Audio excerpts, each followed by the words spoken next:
The crying pierced through the walls like a knife.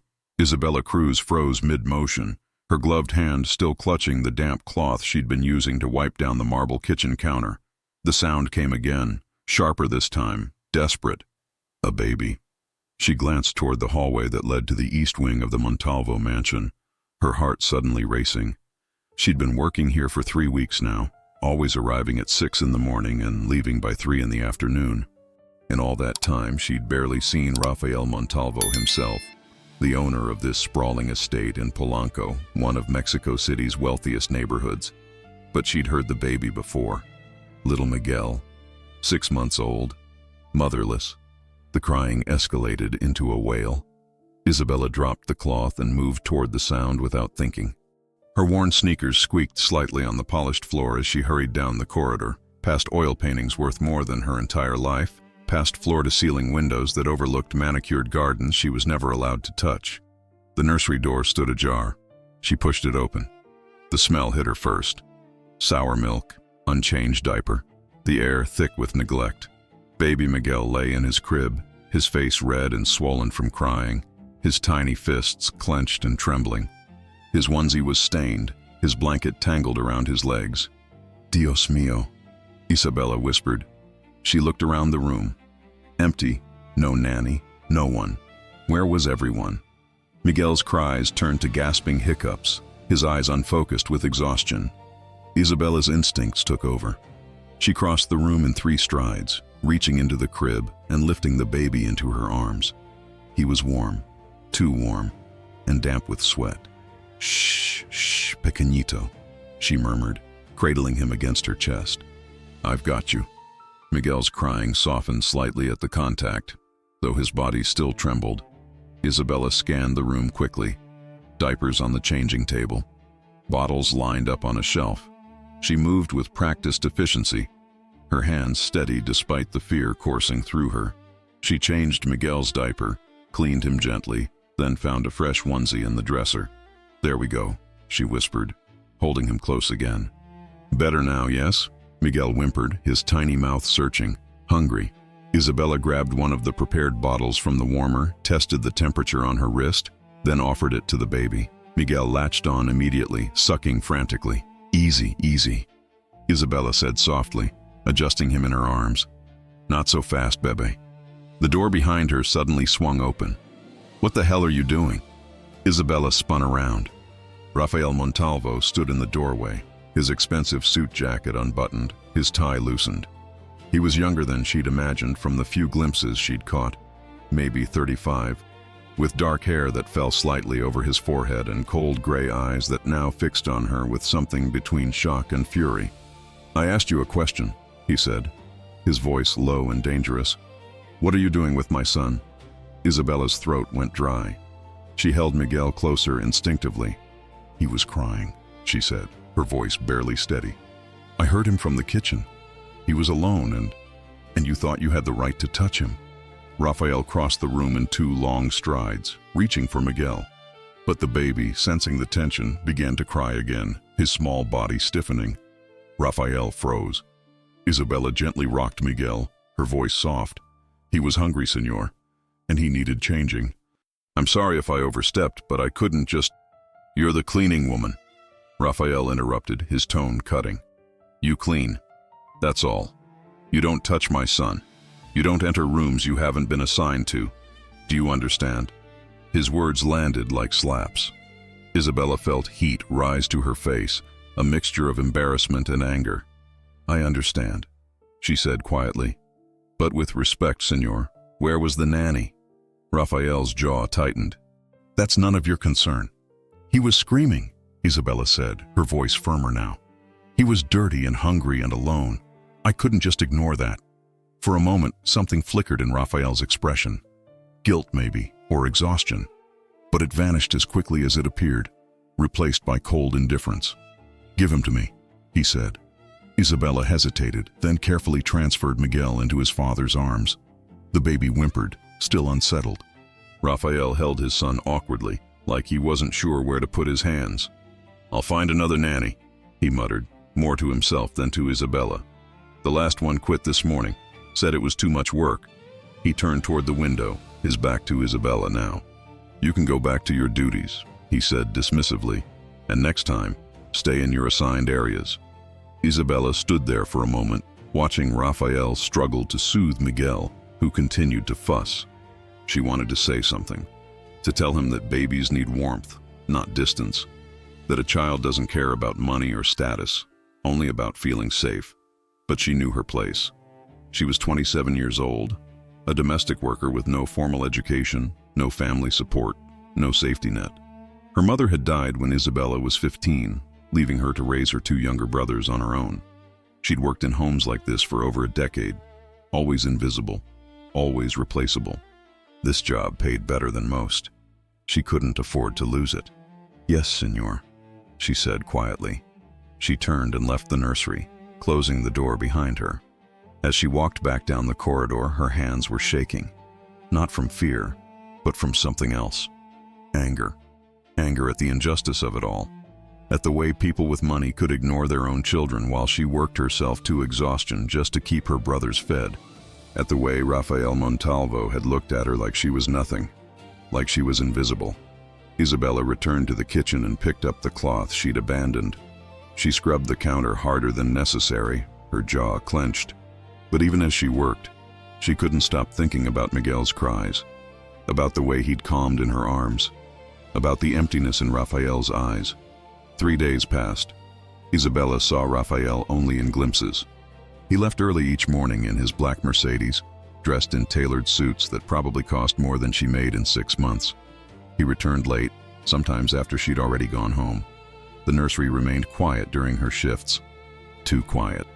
On the 4th day, as Isabella was vacuuming the upstairs hallway, she heard footsteps behind her. She turned off the vacuum and looked up. Rafael stood there, his expression unreadable. "Miss Cruz," he said. It was the first time he'd used her name. "Yes, senor?" Rafael seemed to struggle with his words. He glanced toward the nursery door, then back at her. "The agency sent another nanny," he said. "She lasted 2 days. She said Miguel wouldn't stop crying." Isabella said nothing. "The one before that lasted a week." Rafael continued, his voice tight. "They all say the same thing. That he's difficult, that he doesn't sleep, that he's too demanding." He paused. "But he stopped crying when you held him." The admission seemed to cost him something. Isabella waited. "I need help," Rafael said finally, the words clearly painful. "I'm willing to pay extra if you can assist with Miguel, just until I find someone permanent." Isabella's first instinct was to refuse. This man had humiliated her, dismissed her, treated her like she was beneath him. But then she thought of Miguel's face, the way he'd looked at her with those wide, trusting eyes. And she thought of the extra money. Money that could finally let her enroll in the nursing program she'd been dreaming about for years. "How much extra?" she asked. Rafael named a figure that made her heart skip. It was more than generous, more than fair, almost suspicious. "I'll do it," Isabella said, "but I have conditions." Rafael's eyebrows rose slightly. "Conditions? I finish at 5 instead of 3, and I want weekends off. I have family responsibilities." Rafael studied her for a long moment. "Fine," he said. "Start tomorrow." He turned to leave, then paused. "And Miss Cruz?" "Yes?" "Thank you." The word sounded foreign in his mouth, like he wasn't used to saying it. Isabella nodded slowly. As Rafael walked away, she realized something had shifted. She was no longer just the cleaning woman. She was needed. And in a house this cold, that was something. The next morning, Isabella arrived at 6 as usual, but this time she went straight to the nursery. Miguel was awake in his crib, cooing softly at the mobile hanging above him. When he saw Isabella, his face broke into a gummy smile. Her heart melted. "Good morning, pequeñito," she whispered, lifting him into her arms. He smelled like baby soap and warmth. "Let's get you ready for the day." She changed him, dressed him in a soft blue outfit, and carried him downstairs to the kitchen. As she prepared his bottle, she hummed a lullaby her mother used to sing, one of the few memories she still held close. Miguel watched her with wide eyes, his tiny hand wrapped around her finger. This was why she'd said yes. Not for the money, though she needed it desperately, but for this, for the feeling that she mattered to someone. Raphael appeared in the doorway just as she was settling into the chair with Miguel in her arms. He looked different today, less polished. His shirt was wrinkled, his tie missing. Dark circles shadowed his eyes. "Coffee?" Isabella offered, nodding toward the pot she'd made. Raphael blinked, as if surprised by the gesture. "Yes, thank you." He poured himself a cup and sat at the kitchen island, watching as Isabella fed Miguel. The silence stretched between them. Awkward, but not entirely uncomfortable. "You're good with him," Raphael said finally. Isabella glanced up. "I raised my younger brothers." "You learn. How old are they?" 17 and 19 now. But when my mother died, they were 5 and 7. Raphael's expression shifted slightly. "I'm sorry." Isabella shrugged. "Life doesn't ask permission before it changes." She said it without self-pity, just as a fact. Raphael took a sip of his coffee, his gaze distant. "Miguel's mother died in childbirth," he said quietly. "I wasn't ready to be a father. I'm still not sure I am." It was the most personal thing he'd said to her. Isabella looked down at Miguel, who had finished his bottle and was now drifting toward sleep. "Babies don't need perfect," she said softly. "They just need present." Raphael didn't respond, but something in his eyes suggested he'd heard her. He stood, draining his coffee cup. "I have meetings all day," he said, his professional mask sliding back into place. "I'll be home late." "We'll be fine," Isabella said. Raphael hesitated at the door. "Miss Cruz?" "Yes?" "Call me Raphael." "Not Senor." It was a small thing, but it felt significant. "Okay," Isabella said. "And you can call me Isabella." Raphael nodded once, then left. The days began to find a rhythm. Isabella would arrive early, care for Miguel through the morning, clean the house during his naps, then spend the afternoon playing with him or taking him for walks around the estate's garden. Miguel thrived under her attention. His smiles came easier. His cries grew less frequent. He began reaching for her whenever she entered the room. Raphael noticed. He started coming home earlier. Sometimes he'd find Isabella in the living room with Miguel on a blanket, surrounded by toys. She'd be making funny faces, and Miguel would be laughing, a sound that filled the usually silent house with life. Raphael would stand in the doorway watching them, an unreadable expression on his face. One evening, 3 weeks into the new arrangement, Raphael spoke to her as she was preparing to leave. "Stay for dinner," he said. Isabella looked up, surprised. "Oh, I couldn't." "Please," Raphael said. "I had the chef prepare extra, and I'd like to discuss Miguel's schedule with you." It was clearly an excuse, but Isabella found herself nodding. "Okay." Dinner was served in the smaller dining room, not the formal one. The table was set simply, with just 2 places across from each other. It felt strangely intimate. They talked about Miguel at first, his feeding schedule, his development, whether he should see a pediatrician soon. But gradually, the conversation shifted. Raphael asked about her brothers, about what she did on weekends, about her dreams. Isabella found herself opening up more than she intended. "I've always wanted to study nursing," she said, twirling her fork through her pasta. "I love taking care of people. But the programs are expensive and I've never had the time or money." "Why nursing?" Raphael asked. Isabella thought for a moment. "When my mother was dying, the nurses at the hospital were the only ones who made her feel human. Not just a patient, but a person. I want to do that for others." Raphael studied her across the table. "You'd be good at it," he said. "You're good with Miguel. Patient, attentive, kind." The compliment caught her off guard. "Thank you," she said quietly. As she left that night, walking to the bus stop in the warm Mexico City evening, Isabella realized something unsettling. She was starting to like Rafael Montalvo, not as an employer, as a person, and that was dangerous. The following week, everything changed. Isabella was giving Miguel a bath in the nursery when she heard voices downstairs. Loud voices. One belonged to Rafael, the other was a woman's, high-pitched and sharp. Isabella dried Miguel quickly and dressed him, then carried him toward the stairs. She wasn't trying to eavesdrop, but the voices carried up from the foyer. "You can't just show up here, Beatrice," Rafael was saying, his tone hard. "I have every right," the woman shot back. "We were engaged, Rafael, or did you forget that? We ended that 2 years ago. Before I married. Before you married that woman who trapped you with a pregnancy and then conveniently died. Isabella froze on the stairs.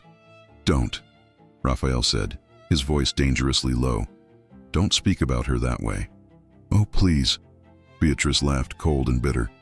Everyone knows the truth. She wanted your money, Raphael, and now you're stuck raising her mistake alone. Get out. Not until you hear me, Beatrice said. I came back for you. For us. We can start over. I'll even help you with the child. We can hire someone to... I already have someone, Raphael interrupted, and I'm asking you to leave. There was a pause. Then Beatrice spoke again, her voice dropping to something poisonous. Who? The help? Don't tell me you've gotten attached to some maid, Raphael. Isabella's face burned. She turned to go back upstairs, but Miguel chose that moment to coo loudly. The voices below stopped. Footsteps approached the base of the staircase. Isabella had no choice but to continue down. When she reached the foyer, she found Raphael standing with his arms crossed and a woman beside him who looked like she'd stepped out of a fashion magazine. Tall, slender, with perfectly styled blonde hair and a designer dress that probably cost more than Isabella's yearly salary. Beatriz Aguilar looked Isabella up and down with undisguised contempt. This is who you've replaced me with? She said to Raphael, her voice dripping with disdain. A servant? Beatrice, Raphael warned. But Beatrice ignored him, stepping closer to Isabella. Does she even know how to hold a baby properly? Beatrice asked mockingly. Or are you just desperate? Isabella felt Miguel tense in her arms. She held him closer, her jaw tight. I need to put Miguel down for his nap, she said quietly, looking at Raphael. Yes, Raphael said. Please. As Isabella turned to leave, Beatrice's voice followed her. Don't get too comfortable, sweetheart. People like you are replaceable. Isabella kept walking, her heart pounding. She didn't see the fury that flashed across Raphael's face, but she heard his voice, cold and final. Get out of my house, Beatrice, and don't come back. That night, after Miguel was asleep, Raphael found Isabella in the kitchen, cleaning up. I'm sorry, he said without preamble, for what Beatrice said. She had no right. Isabella kept her eyes on the dishes. It's fine. It's not fine, Raphael said. She's toxic. She always has been. That's why I ended things. You don't owe me an explanation, Isabella said. I think I do. Isabella finally looked at him. Raphael ran a hand through his hair, exhausted. Beatrice and I were together years ago. She wanted the lifestyle, not me.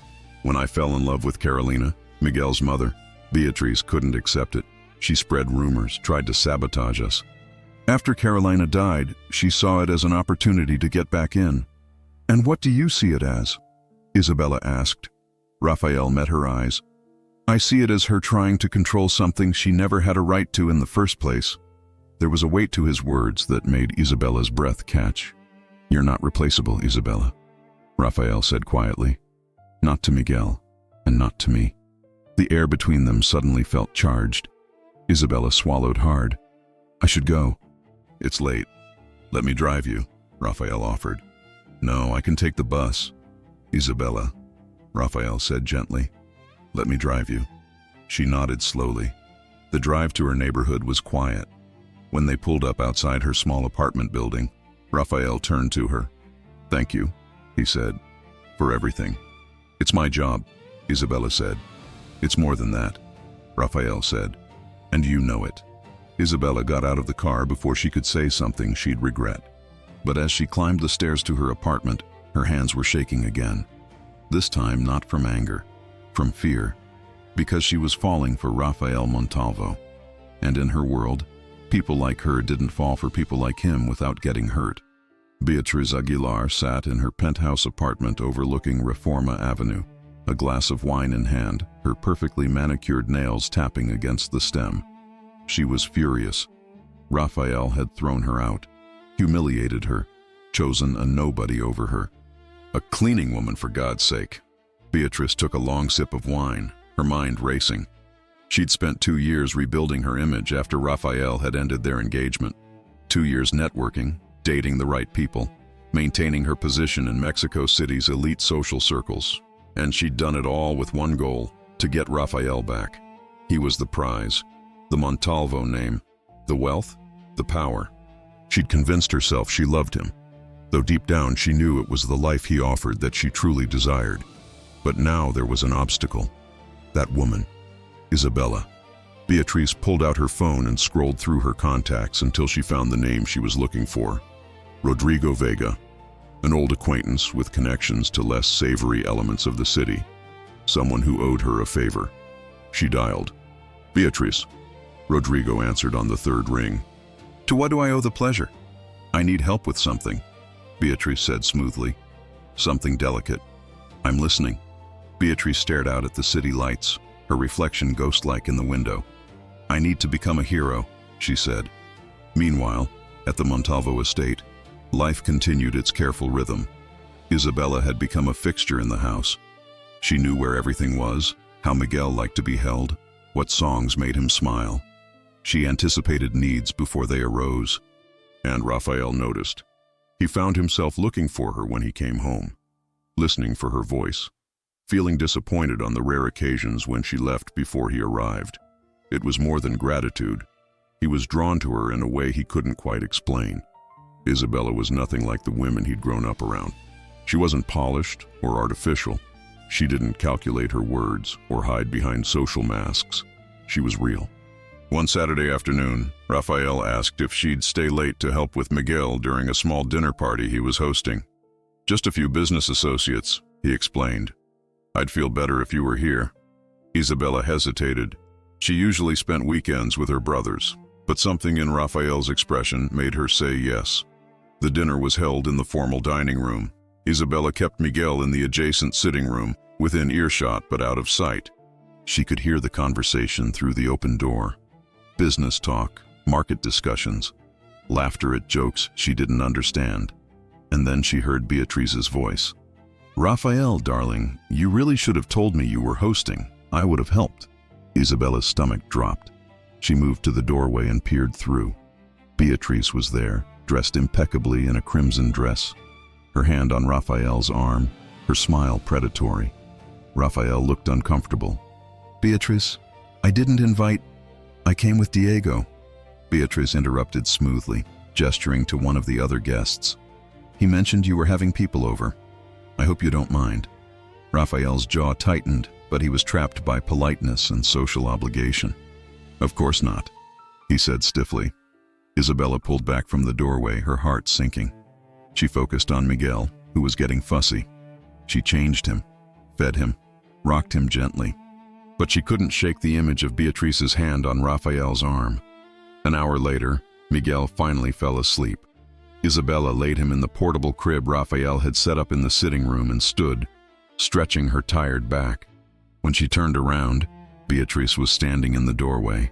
Well, Beatrice said softly. The nanny. Isabella straightened. Can I help you with something? Beatrice stepped into the room, closing the door behind her. I wanted to have a chat, she said, her voice saccharine. Woman to woman. I have nothing to say to you, Isabella said. But I have something to say to you, Beatrice countered. She moved closer, her heels clicking on the hardwood floor. I'm going to make this very simple. Rafael is mine. He always has been. This little fantasy he's playing with you, it won't last. I don't know what you're talking about, Isabella said evenly. Don't play stupid, Beatrice hissed. I see the way he looks at you, and I see the way you look at him. But let me be clear, you are nothing. You clean houses for a living. You'll never be anything more than help. Isabella felt her face flush with anger, but she kept her voice steady. Is that all? Beatrice smiled coldly. No, here's the rest. If you don't quit this job and disappear from Rafael's life, I will destroy you. I have connections, money, and power. I can make sure you never work in this city again. I can make sure your brothers lose any opportunities they might have. I can make your life a living hell. Isabella's hands clenched into fists. Get out, she said quietly. Think about what I said, Beatrice replied, turning toward the door. You have 1 week. She left as silently as she'd come. Isabella stood there, trembling with rage and fear. She wanted to march into the dining room and tell Rafael what had happened. But what could she say? That his ex-fiancé had threatened her? That she was scared? She had no proof, no witnesses. And worse, She knew Beatrice wasn't bluffing. People like her had the power to ruin people like Isabella without breaking a sweat. Isabella barely slept that night. She kept replaying Beatrice's words, the venom in her voice, the casual cruelty. By morning, she'd made a decision. She couldn't quit. She needed this job. Her brothers were counting on her, and Miguel needed her. But she couldn't tell Rafael either. She'd just have to be careful. When she arrived at the estate Monday morning, Rafael was waiting in the kitchen. "Are you all right?" he asked immediately. Isabella blinked. "Yes, why?" "You left quickly Saturday night," Rafael said, "and you looked upset." "I was just tired," Isabella lied. Rafael studied her face, unconvinced. "Did Beatrice say something to you?" Isabella's heart skipped. "No, why would she?" "Because she's vindictive," Rafael said flatly. "And I saw her go into the sitting room." Isabella forced a smile. "She just wanted to see Miguel. It was fine."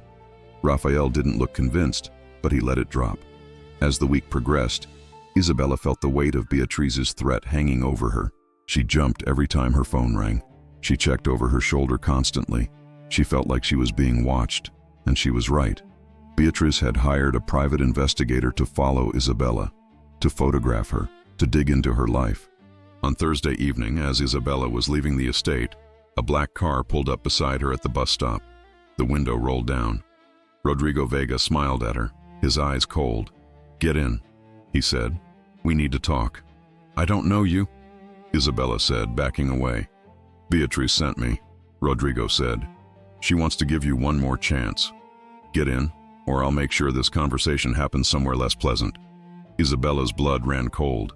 But before she could respond, another car pulled up behind the black sedan. Rafael's Mercedes. He got out, his expression dark. "Is there a problem?" Rafael asked, his eyes on Rodrigo. Rodrigo assessed the situation, then smiled thinly. "No problem," he said. "Just offering the lady a ride." "She has a ride," Rafael said firmly. Rodrigo's smile didn't reach his eyes. "Another time, then."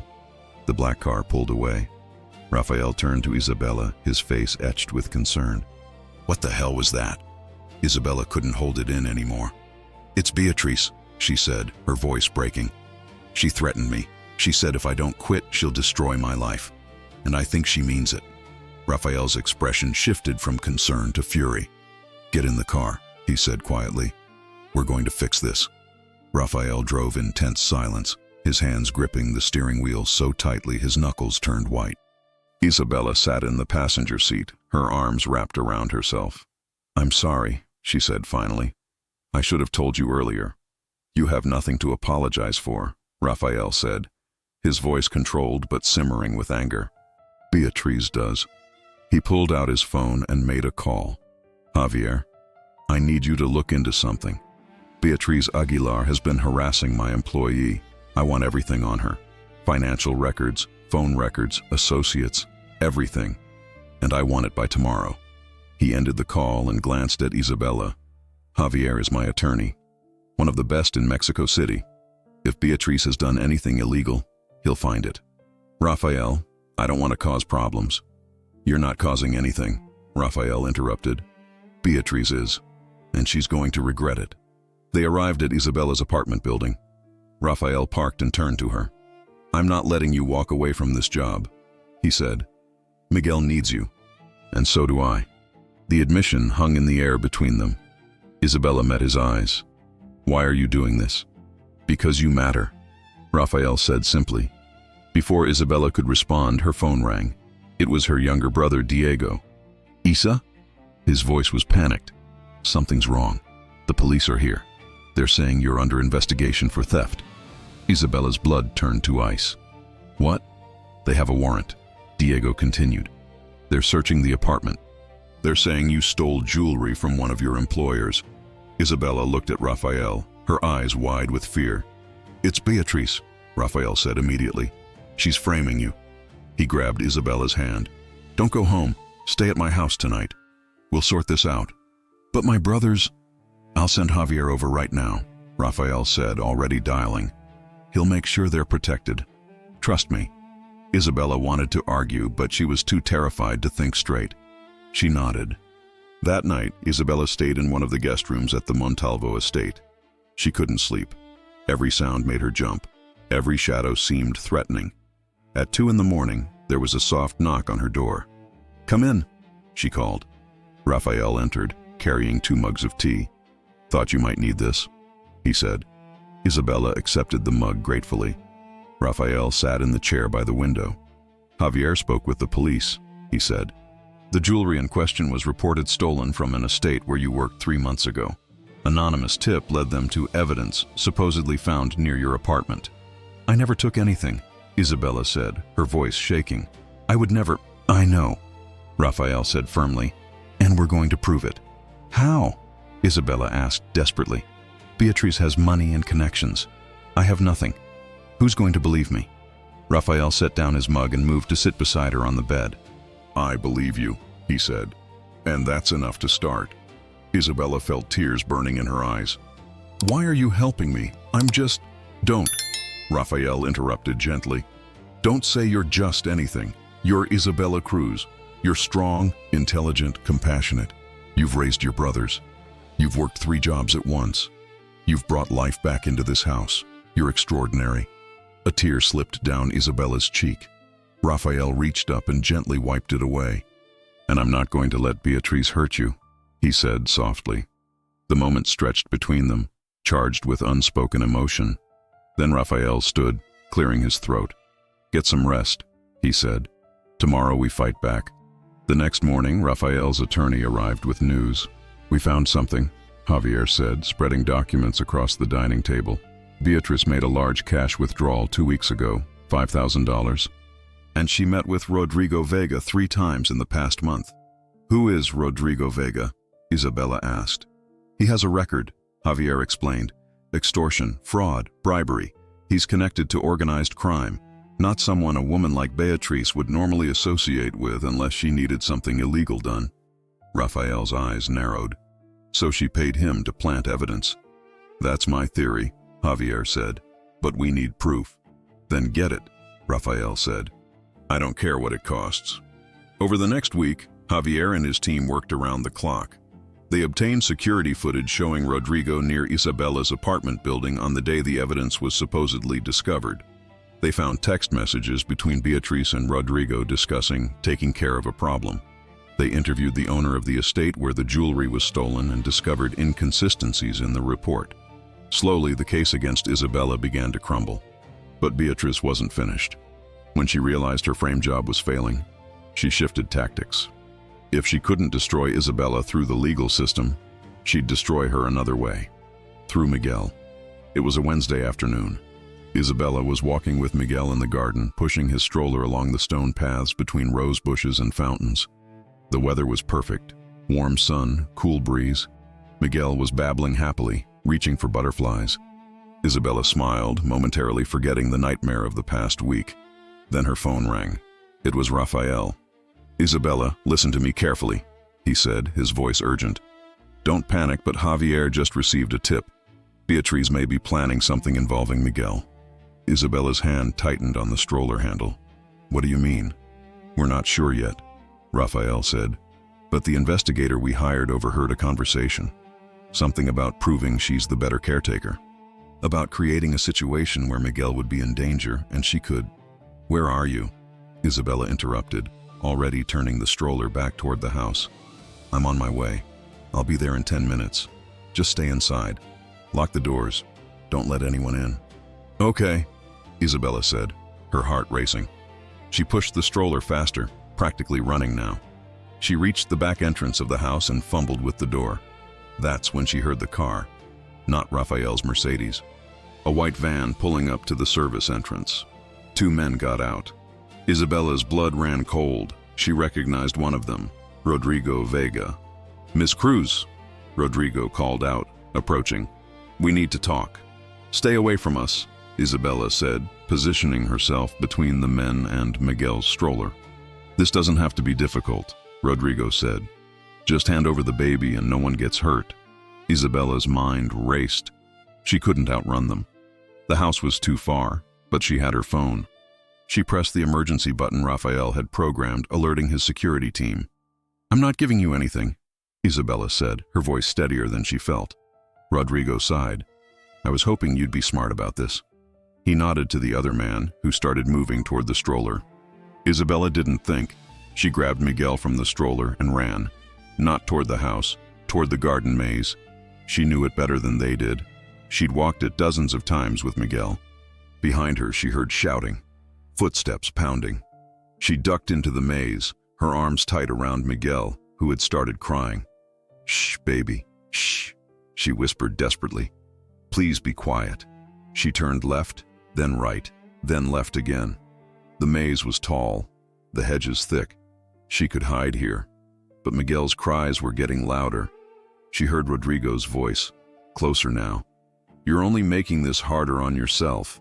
Isabella pressed deeper into the maze, her breath coming in gasps.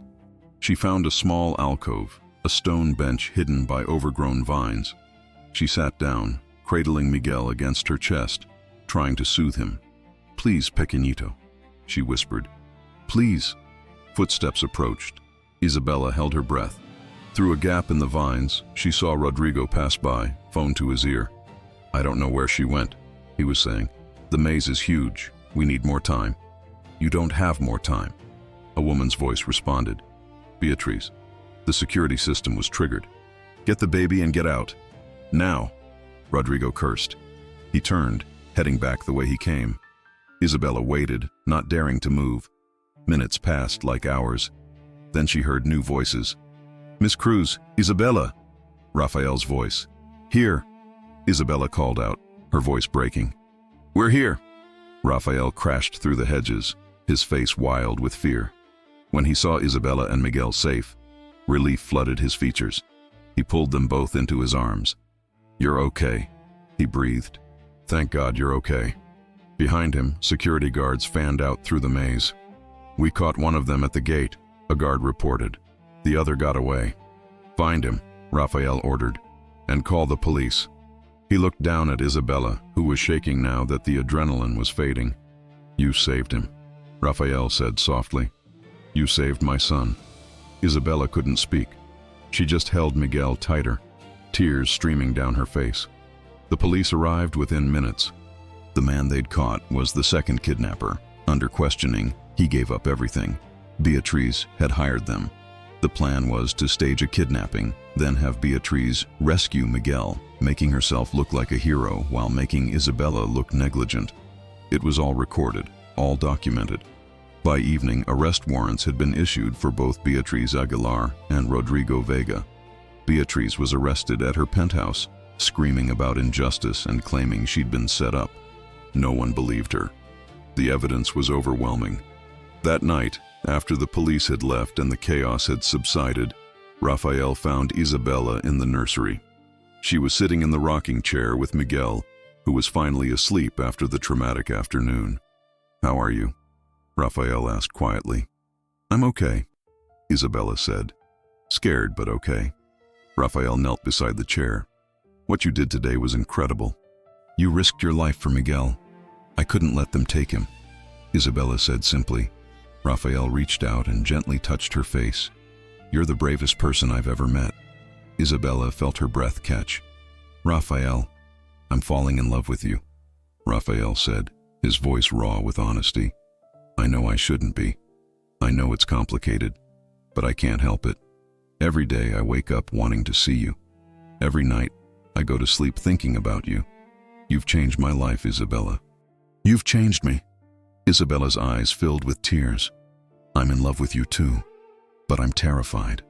Why? Because I don't belong in your world, Isabella said. I'm a domestic worker, Raphael. You're one of the richest men in Mexico. People will talk. They'll judge. They'll say horrible things. Let them talk, Raphael said fiercely. I don't care about any of that. I care about you, about us, about building a life together. Raphael, marry me, Raphael said suddenly. Isabella's heart stopped. What? Marry me, Raphael repeated. Not because of Miguel, though I know he loves you. Not because you saved him, though I'll be grateful for that for the rest of my life. But because I love you, because you make me want to be a better man, because I can't imagine my life without you in it. Isabella stared at him, tears streaming freely now. You don't have to answer right now, Raphael said gently.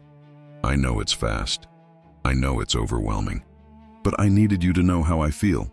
Isabella set Miguel gently in his crib, then turned back to Raphael. Yes, she said. Raphael blinked. Yes? Yes, I'll marry you, Isabella said, a smile breaking through her tears.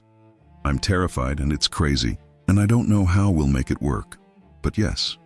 Raphael stood and pulled her into his arms, kissing her with all the pent-up emotion of the past months. When they finally broke apart, both were breathless. I promise you, Raphael said, I will spend every day proving you made the right choice. Part 5. The news of Beatrice's arrest spread through Mexico City's social circles like wildfire. Some were shocked. Others whispered they'd always known she was capable of something terrible. The media descended on the story like vultures.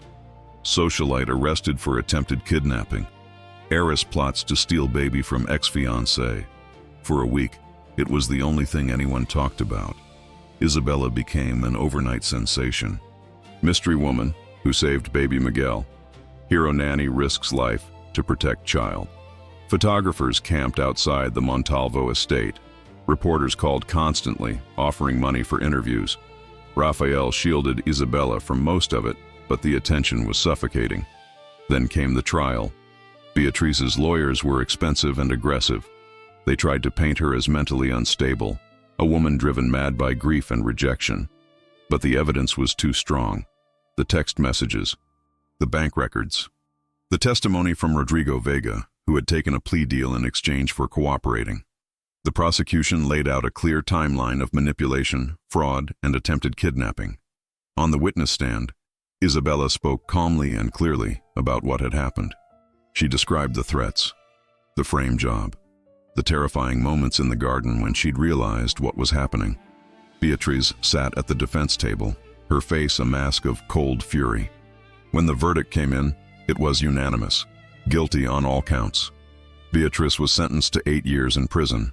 As they led her away in handcuffs, she locked eyes with Isabella one final time. This isn't over, she mouthed, but it was. 3 months after the trial, life began to settle into a new normal. Raphael and Isabella's engagement was announced publicly.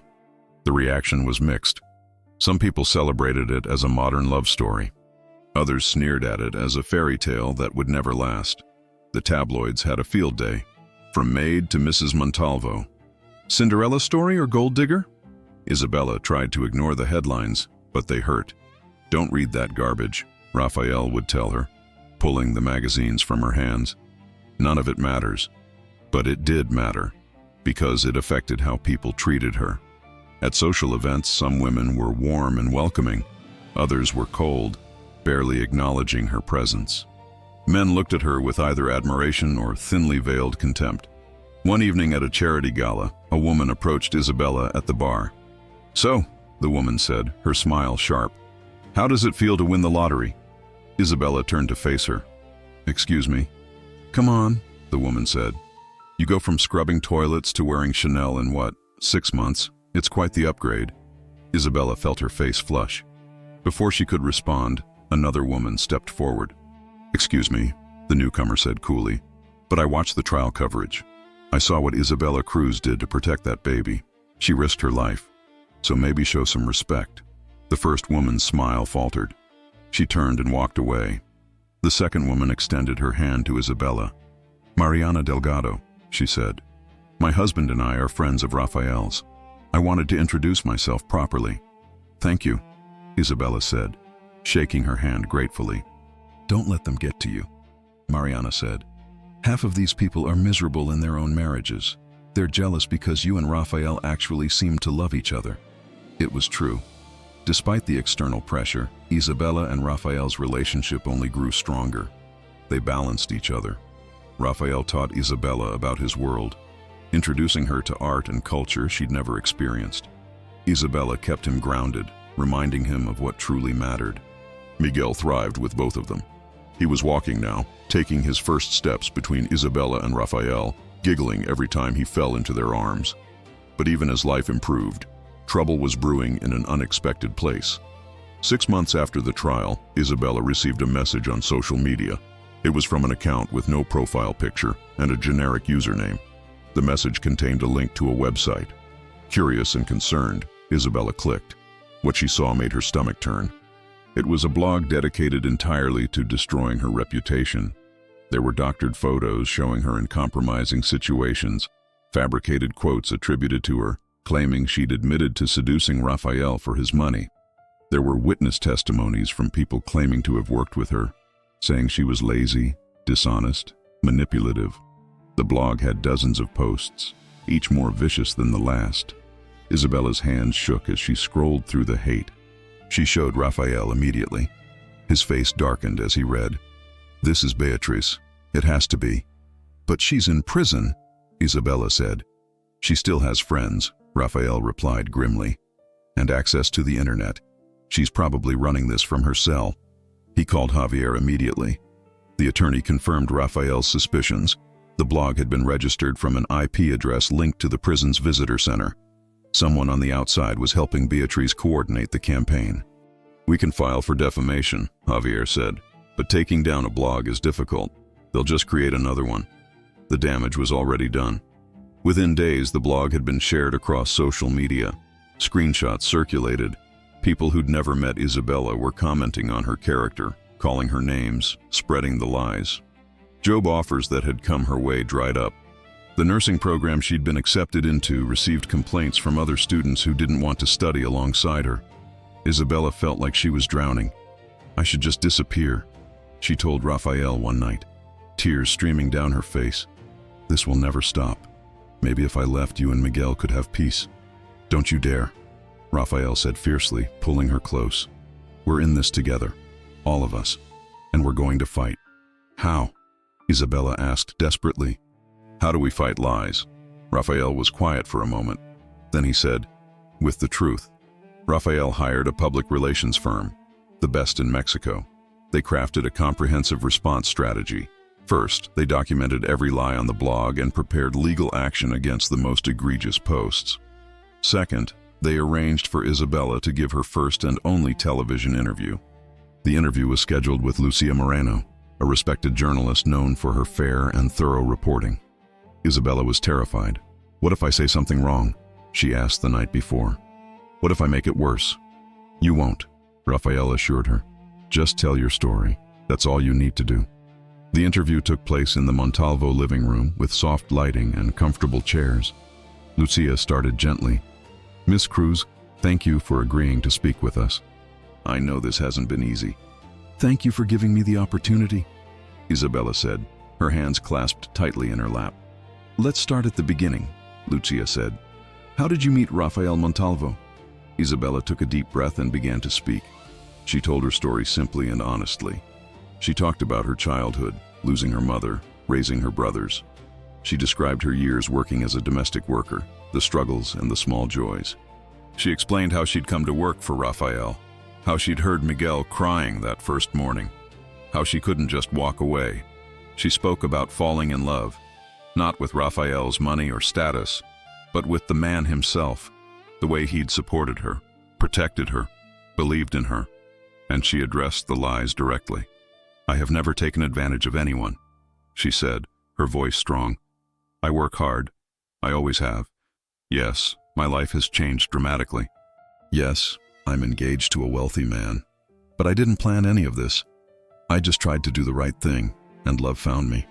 If that makes me a villain in some people's eyes, there's nothing I can do about that." Lucia leaned forward. "What would you say to those who claim you're only in this relationship for financial gain?" Isabella met the camera directly. "I would say they don't know me. They don't know what I've sacrificed or what I've been through. I would say that if money was all I cared about, I would have quit after the first time Beatrice threatened me. But I stayed because I loved Miguel. I stayed because I loved Rafael. Money had nothing to do with it." The interview lasted an hour. When it aired 2 days later, the response was overwhelming. Social media lit up with support for Isabella. People shared their own stories of struggling against class prejudice, of being judged for circumstances beyond their control. The blog attacking Isabella was flooded with angry comments demanding it be taken down. Within a week, it was gone. and public opinion shifted decisively in Isabella's favor. The nursing program reached out to apologize for the way they'd handled the complaints. They offered Isabella her spot back, with a full scholarship. She accepted. On her first day of class, she walked into the lecture hall with her head held high. Some students stared, others smiled. A young woman approached her after class. "I just wanted to say," the woman said shyly, "you're kind of my hero. I'm a single mom working 2 jobs to afford this program. Seeing someone like you succeed gives me hope." Isabella felt tears prick her eyes. "You're going to do amazing," she told the woman. "Don't ever let anyone tell you you can't." Meanwhile, in prison, Beatrice sat in her cell, staring at the wall. She'd watched Isabella's interview on the communal television. Watched as the woman she'd tried to destroy was celebrated and admired.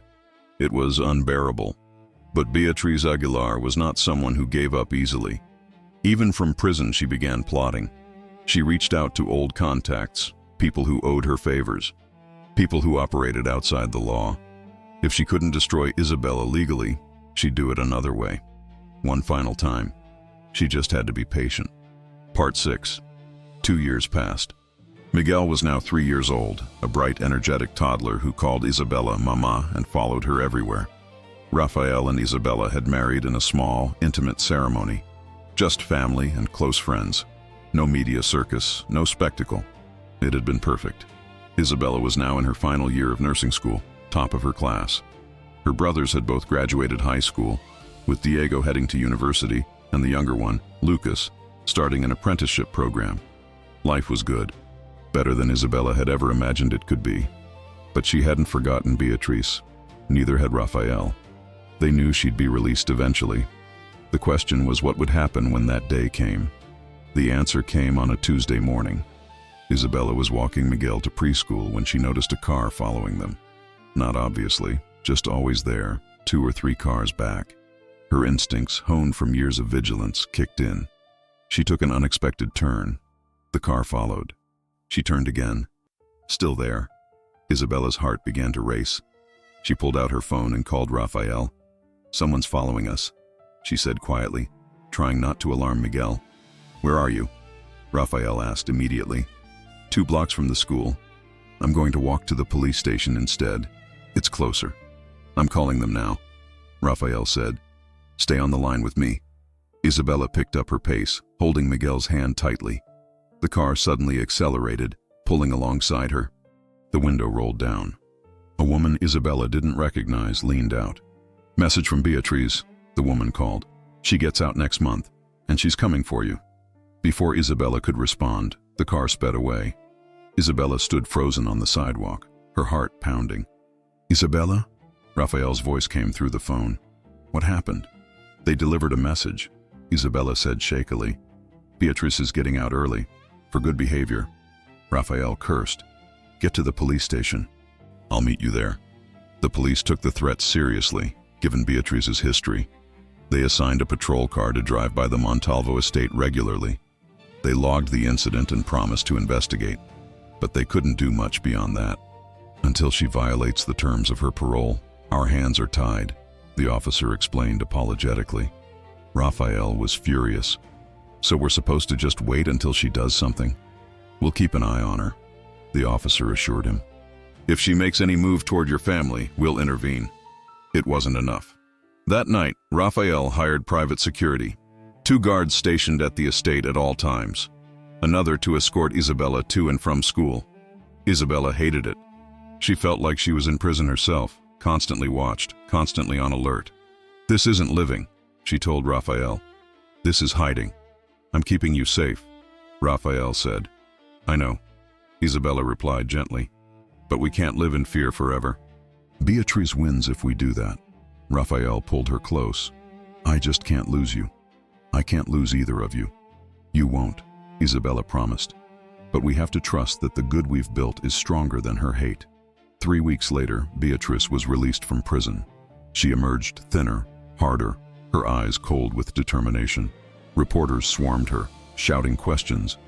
Beatrice smiled for the cameras, poised and controlled. "I've learned from my mistakes," she said smoothly.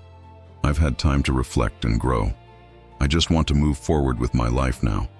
It was exactly what her parole officer wanted to hear. But those who knew her saw through the act. Mariana, Rafael's friend, called him immediately after seeing the news. "She's planning something," Mariana warned. "I know that look. She's not done." "I know," Rafael said grimly. He increased security even more. But Beatrice was smarter this time. She didn't make direct threats. She didn't send messages or make contact.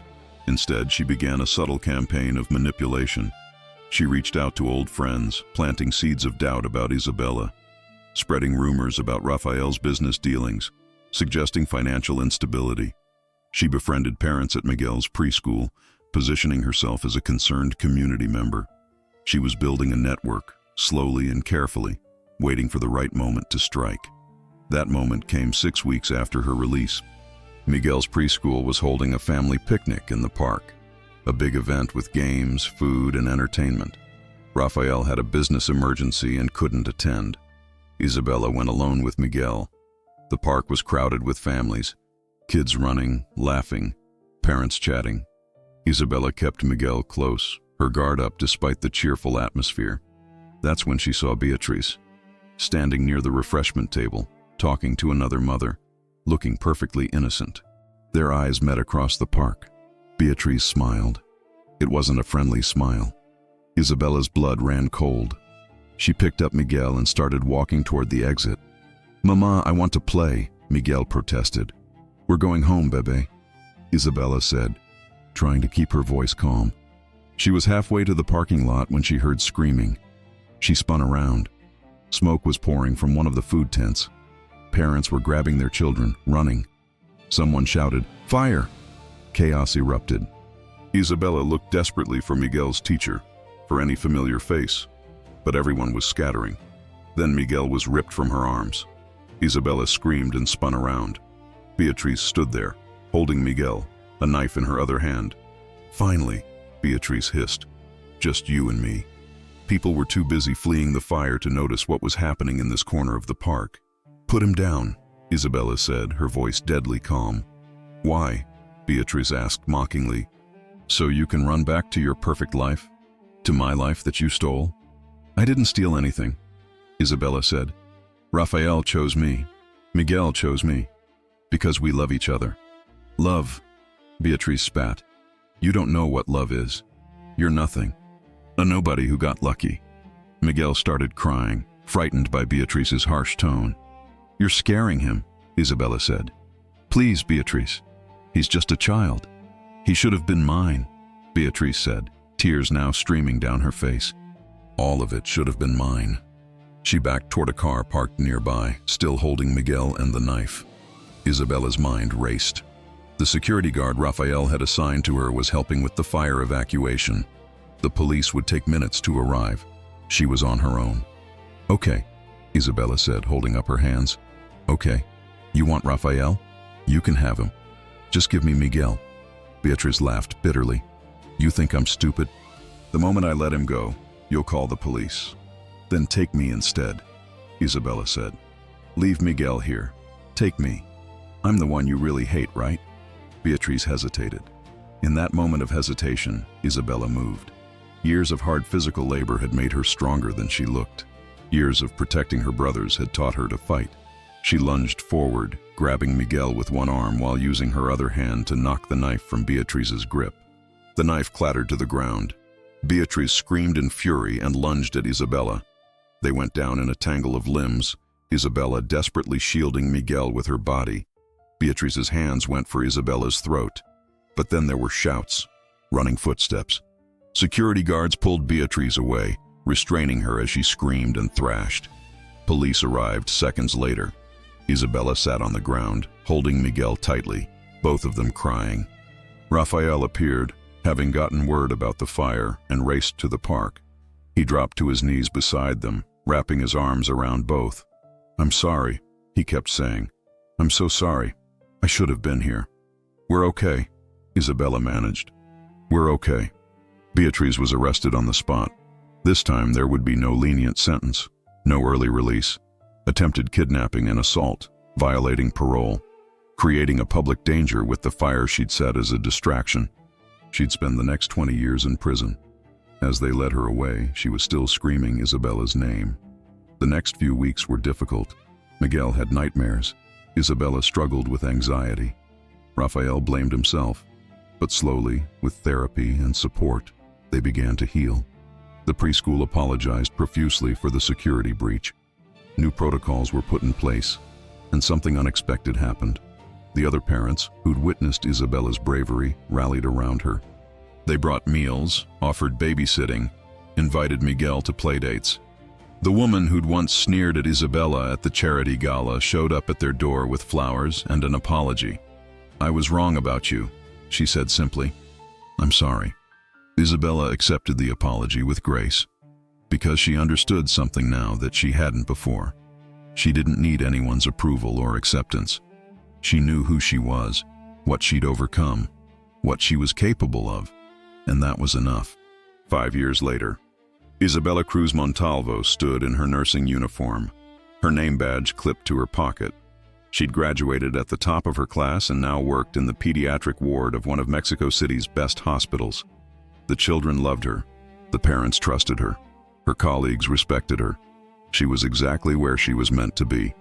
At home, Rafael had taken a step back from some of his business ventures to spend more time with family. Miguel was 8 years old now, smart and kind, with his mother's compassion and his father's determination. He was joined by 2 younger siblings, Sofia, age 4, and little Carolina, named after Miguel's birth mother, who'd just turned 2. The house that had once been cold and empty was now filled with laughter, toys, and life. On weekends, Isabella's brothers came over with their families. Diego had become a teacher. Lucas was a master electrician with his own business. They'd all made it. Against the odds, against the prejudice, against those who'd said they'd never amount to anything. They'd made it. One evening, after the children were asleep, Rafael found Isabella on the terrace overlooking the garden. "What are you thinking about?" he asked, wrapping his arms around her from behind. "Everything," Isabella said. "Where we started, where we are now, how different it could have been." "Do you ever regret it?" Rafael asked. "The publicity, the attacks, everything you went through?" Isabella turned to face him. "Not for a second, because it brought me here, to you, to our family, to a life I never dreamed was possible." "You made it possible," Rafael said. "Your courage, your heart, your refusal to be anything less than who you are." "We made it possible," Isabella corrected. Together, they stood there in comfortable silence, looking out at the garden where Isabella had once fled with baby Miguel in her arms. So much had changed since that terrifying day, but some things remained constant. Love, family, the belief that people were defined not by their circumstances, but by their choices. Isabella Cruz had been born into poverty, raised in hardship, and dismissed by society. But she'd never let anyone make her feel less than she was.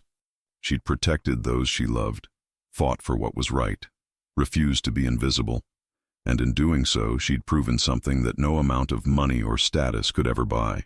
That true nobility came from the soul, that dignity couldn't be stolen or destroyed, that a pure heart was more valuable than all the wealth in the world. As the sun set over Mexico City, painting the sky in shades of gold and crimson, Isabella smiled. She'd cleaned houses her whole life, but in the end, it was her soul that had always been clean, and that, she realized, was the greatest victory of all.